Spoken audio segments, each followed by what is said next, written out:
Hello hi नमस्कार, कसे आहात सगळे? मजेत ना? मजेतच असायला हवं। मी अंशु, मी तुमचं स्वागत करते माझ्या या यूट्यूब चॅनलवरती।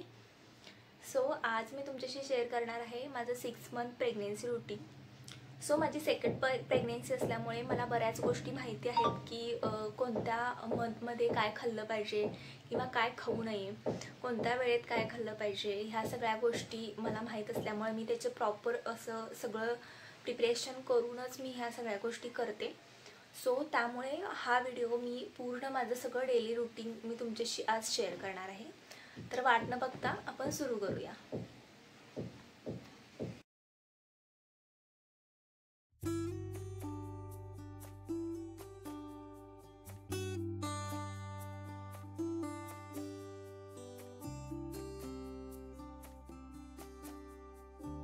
व्हिडिओला सुरुवात करायच्या आधी इथे मी ऑनलाईन थोडेसे बेबी पोस्टर्स मागवले होते, ते तुम्हाला दाखवते। आणि हे लावायसाठी मला स्पृहा मदत करत होती। आता जिथे जागा मिळेल तिथे आम्ही पोस्टर्स सगळे लावून घेतले।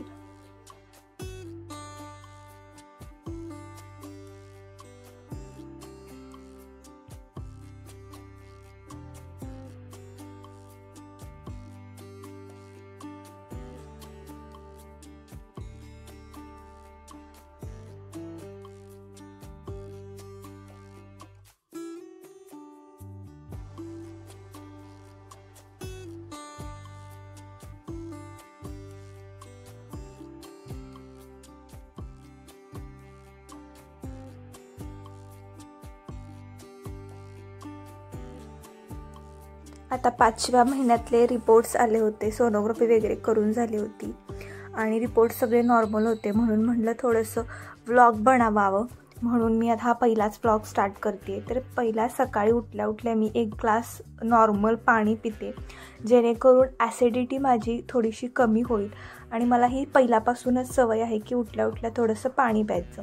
त्याच्यानंतर 8 वाजता थोडासा नाश्ता करून घ्यायचं, कारण सकाळी उठल्या उठल्या भूक लागते। त्याच्यानंतर थोडंसं चहा आणि बिस्किट मी हे खातेच, कारण थंडीचे दिवस आहेत त्यामुळे चहा हा लागतो। खरं तर प्रेग्नेन्सीमध्ये चहा पिऊ नये असे म्हणतात, कारण बेबीच्या वजनावरती थोडासा त्याचा परिणाम होतो आणि ॲसिडिटी किंवा पित्त पण होतं। आणि पण मी थोडंसं पितेच, कारण मला सवय असल्यामुळे। त्याच्यानंतर बरोबर 10 वाजता एक फ्रूट मी खातेच, कारण भूक लागलेली असते आणि थोडी छोटी मोठी भूकसाठी थोडंसं फ्रूट एखादं खावावं।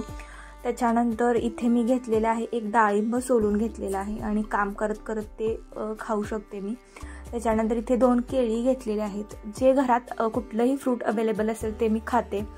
त्याच्यानंतर दुपारच्या जेवणामध्ये बरोबर 1 वाजता मी इथं 1 चपाती, थोडंसं लोणचं आणि कोणतीही पालेभाजी असेल किंवा एखादी हिरवी ती खावावी। आणि इथे मी थोडंसं ऑमलेट घेतलेलं आहे।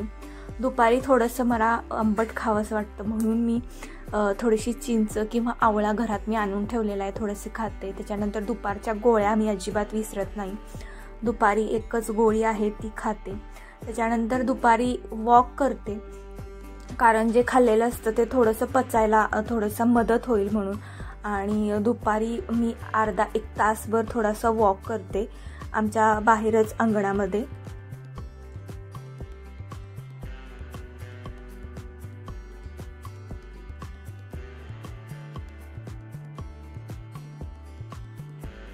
लगेचच फिरून आल्यावरती मला काही झोप वगैरे लागत नाही, कारण सकाळी थोडंसं 6, 6:30, 7 वाजता उठलेले असते त्याच्यामुळे।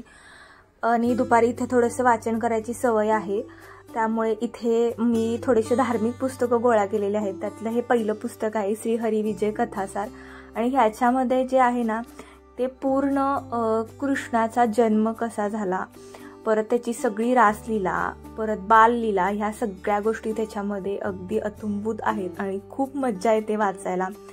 त्याची सगळी जन्मकथा आहे ह्याच्यामध्ये, त्यामुळे पूर्ण 1 महिना ती मी वाचून काढलेली आहे आणि खूप मज्जा येते वाचायला ही।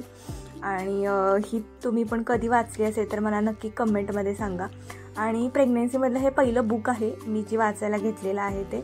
असे बरेच बुक्स मी वाचत असते, पण हे जे आहे हे थोडंसं धार्मिक असल्यामुळे मला थोडीशी खूप मजा येते आणि मला आवडतात ऐतिहासिक धार्मिक पुस्तक वाचायला। सो असं हे श्री हरी विजय कथासार। त्याच्यानंतर झोपून थोडंसं विश्रांती घेऊन 4 वाजता बरोबर थोडासा चहा घेते, कारण बाहेर थोडासा पाऊस पडत आहे आणि थंडीचे दिवस आहेत. त्यामुळे चहा बिस्किट थोडंसं खाऊन झाल्यानंतर 6 वाजता थोडीशी छोटी मोठी भूक लागते. इथे मी पौष्टिक लाडू तयार करून ठेवलेले आहेत आणि ते चिक्की आणून ठेवलेली आहे. त्याच्यामुळे कॅल्शियम भेटतं, त्यामुळं हे खाते मी. त्याच्यानंतर 9 वाजता 1 वाटी दही आणि काही असेल ते चपाती भाकरी काय असेल ते नॉर्मल जेवण, आणि 10-10:30 वाजता मात्र दूध पिते. तर असं होतं माझं 6 मंथच रुटीन. तर कसं वाटलं मला नक्की कमेंटमध्ये सांगा आणि मला सबस्क्राईब करायला अजिबात विसरू नका. थँक्यू.